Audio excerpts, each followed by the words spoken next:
Hello students, I am Nikita. I am here to teach you polity.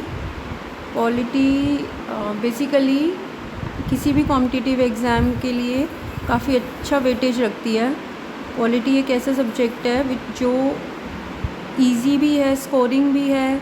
सिर्फ एक बार first time आपको understand करने में थोड़ा सा टाइम लगता है चीज़ों को, but with repeated revisions links बनने लगते हैं, आपको अंडरस्टैंडिंग डेवलप होने लगती है.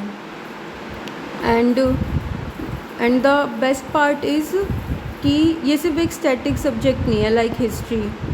ये डायनामिक है. आपकी day to day life, current affair से ये लिंक्ड है. तो जब भी आप अब किसी भी एग्ज़ाम के लिए यू नो वेरी वेल कि करंट अफेयर्स कितने इम्पोर्टेंट हैं, तो आप लोग करंट अफेयर्स पढ़ते ही हो, तो पॉलिटी का लिंक उसमें आप रेगुलरली देखते रहोगे. और दैट्स वाई आपको स्पेशली रिवीजन करने की ज़रूरत नहीं पड़ती. लाइक कोई भी एससी के जजमेंट्स आ रहे हैं, किसी सुप्रीम कोर्ट ने कोई न्यू वर्डिक्ट निकाला है, तो उसके थ्रू आपको आर्टिकल्स एंड सब चीज़ें रिवीजन करने के लिए मिलती रहती हैं. So that's why I have chosen polity for today. Polity के अंदर भी हम पढ़ने वाले हैं fundamental rights, so which comes under part 3 of Indian constitution. अगर सब लोग यहाँ फ्रेशर हैं तो उनके लिए सब कुछ ऑफ कोर्स आई अंडरस्टैंड नया होगा, लेकिन अगर किसी ने पहले थोड़ा भी पढ़ा है तो हमें पता होगा कि हमारे कॉन्स्टिट्यूशन में कुछ पार्ट्स हैं, स्केड्यूल्स हैं, आर्टिकल्स हैं. इनिशियली 22 पार्ट्स थे, but now it has 25 parts. So fundamental rights किस में आते हैं? 3rd पार्ट में आते हैं इंडियन कॉन्स्टिट्यूशन के. ओके, एक मेजर पॉइंट कि कहाँ से कहाँ तक है fundamental rights. So article 12 to 35 forms are fundamental rights. Okay, अभी आपको कुछ भी मेमोराइज़ करने की ज़रूरत नहीं है. जब रिपीटेडली चीज़ें बार बार आपके सामने आएंगी ना, ऑटोमेटिकली चीज़ें याद होंगी. Trust me on that. तो अभी हमने क्या देखा? Part 3rd of Indian constitution, and from article 12 to 35 forms are fundamental rights. So the question arises, what are fundamental rights and why are they called so, right? And how are they different from ordinary rights? So we can see here fundamental rights are basic human rights. Fundamental rights are basic human rights enshrined in the Indian Constitution, which are guaranteed to all citizens. They are applied without discrimination on the basis of subject to. Okay, तो इन्हें हम fundamental क्यों कहते हैं? Because इनको violet नहीं किया जा सकता इजीली. ये हर सिटीज़न के लिए अवेलेबल है. इनफैक्ट फॉरेनर्स के लिए भी कुछ फंडामेंटल राइट्स तो फॉरेनर्स के लिए भी अवेलेबल हैं. और अगर हम कुछ स्पेशल सर्कमस्टांसेस को छोड़ दें तो उसके अलावा हमारे फंडामेंटल राइट्स इनसे कोई नहीं छीन सकता. और फंडामेंटल वर्ड से आप समझ रहे होंगे कि ये हमारे ओवरऑल डेवलपमेंट के लिए इम्पोर्टेंट है. अब जस्ट इमेजिन, आप सुबह उठते हैं और अचानक से आपको पता चलता है कि आपको कुछ भी अपने मन की बात, right, you don't have the right to express your self. आपको अपने आप को एक्सप्रेस करने का राइट नहीं है. आपको स्कूल जाने का राइट नहीं है. आपको फ्रीली वॉक करने का राइट नहीं है अपने ही कंट्री में, राइट. आप कहीं भी एक सिटी से दूसरी सिटी या स्टेट में जाके ट्रेड नहीं कर सकते. मीडिया का राइट चला गया, जर्नलिज्म का राइट चला गया. सो आप सोच रहे हो, इमेजिन कर रहे हो कि लाइफ कैसी होगी. इसीलिए कुछ राइट्स इतने इम्पोर्टेंट थे कि उन्हें खुद इंडियन कॉन्स्टिट्यूशन उनको गारंटी करता है कि they are protected in any circumstances except a few, right. And other point is that they are enforceable by the courts. Enforceable से हम ये समझ सकते हैं कि अगर आपका फंडामेंटल राइट वॉयलेट हो रहा है तो you can go to the court and directly आप सुप्रीम कोर्ट जा सकते हो. ऐसा नहीं है कि आपको ऑर्डर मेंटेन करना है. तो you can go to court in case आपका फंडामेंटल राइट आपसे छीना जा रहा है. अदर थिंग इज़ कि fundamental right is applicable to all, as I told you, कोई डिस्क्रिमिनेशन नहीं होगा on the basis of race, religion, caste, gender. अब इनका एक काफ़ी हिस्टोरिकल रेलिवेंस रहा है। थोड़ा बहुत तो अगर हम सबको पता होगा कि पहले हमारे कंट्री में अंडर ब्रिटिश रूल कितनी ज़्यादा रेस्ट्रिक्शंस थी, अनटचेबिलिटी थी।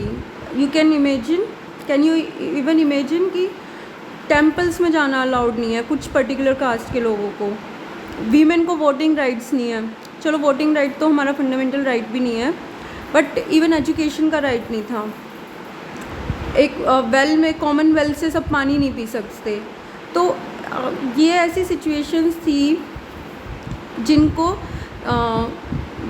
जो एग्जिस्ट करती थी, और इन्हीं को न्यूट्रलाइज करने के लिए, बेटर करने के लिए हमारे कॉन्स्टिट्यूशन मेकर्स ने इन कुछ राइट्स को फंडामेंटल बनाया, और इनको वो गारंटी भी करते हैं, because you can go to court in case they are being violated.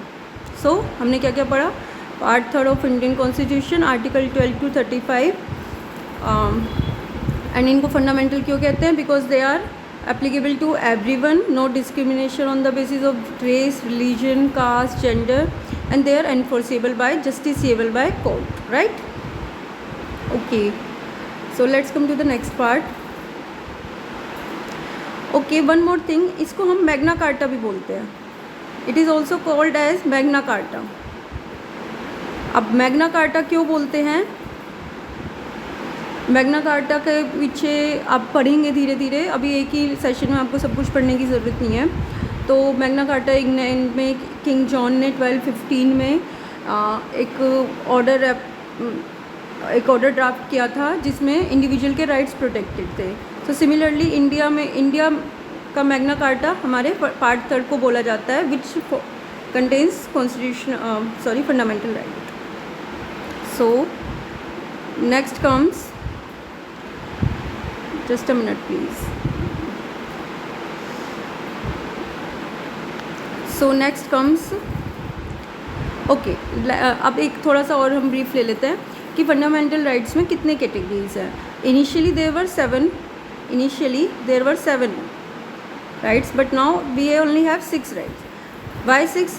The right to property is removed from a fundamental right by the 44th constitutional amendment. अब इससे हम क्या समझे? इसका मतलब है कि फंडामेंटल राइट्स को अमेंड भी किया जा सकता है, though they are mention in the constitution, though they are protected and enforceable, though they are fundamental, but they still can be amended. All right, so 6 categories क्या क्या हैं हमारे पास? राइट टू इक्वेलिटी, जिसमें आते हैं 14 to 18।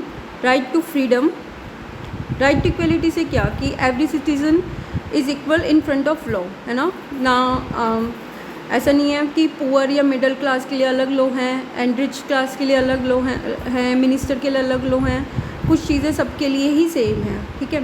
राइट टू फ्रीडम, अपने आप को एक्सप्रेस करना, ट्रेड करना। राइट टू लाइफ, इसके अंदर 19 to 22 आर्टिकल्स आते हैं। फिर राइट अगेंस्ट एक्सप्लॉयटेशन, हमारा जो प्रोटेक्ट किया जाता है 3rd category. Right to freedom of religion, अपना कोई भी रिलीजन चूज़ करना, ठीक है, आपको कोई फोर्स नहीं कर। आप ऐसे देश में, हम क्यों कहते हैं यूनिटी इन डाइवर्सिटी, यहाँ सबको अपनी चॉइस का रिलीजन प्रोफेस करने की फ्रीडम है। आपको कोई बाउंड नहीं कर सकता कि आपको हिंदुइज़्म ही फॉलो करना होगा या Christianity, right. Cultural and educational rights 29 to 30, and the most important right to constitutional remedies, article number 32, जिसको हमारे कॉन्स्टिट्यूशन के draft and doctor Bhimrao Ambedkar ने बोला है heart and soul of the constitution, heart and soul of the constitution. Why? क्योंकि यही एक वो आर्टिकल है जो आपके सारे गिवन फंडामेंटल आर्टिकल्स में से अगर कोई भी आर्टिकल वॉयलेट हो रहा है तो आर्टिकल 32 ही आपको अलाउ करता है सुप्रीम कोर्ट तक जाने का। समझ रहे हैं आप? आर्टिकल 32 ही कहता है कि अगर आपका इनमें से कोई भी आर्टिकल कभी भी वॉयलेट हो रहा है, you can go to supreme court directly. और इसके अंदर फिर 5 अदर कैटेगरीज आती है, like habeas corpus, commanders, certiorari, quo warranto, वो हम अभी धीरे धीरे पढ़ते जाएंगे. Alright, I am so sorry.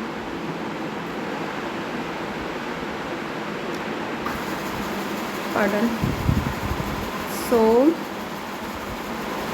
next is, so as we discussed, right to property is no more a constitution fundamental right, but it is a legal right. all right, अब हम पढ़ते हैं, थोड़ा सा और देख लेते हैं हम. Before going deeper into the types of articles, features of, we will discuss features of fundamental rights. So fundamental rights are different from ordinary rights. Ordinary rights in the manner which they are involved. अच्छा, if आपका कोई भी other legal right अगर violet होता है तो आपको order एक मेंटेन करना पड़ता है. आप डिस्ट्रिक्ट कोर्ट में जाएंगे, देन आप high court, supreme court, but you can not directly go to the supreme court. But in case of violation of fundamental right as per article 32 constitutional remedy, you can directly go to the Supreme Court. Are you getting the difference between any ordinary legal right and fundamental right? I hope so.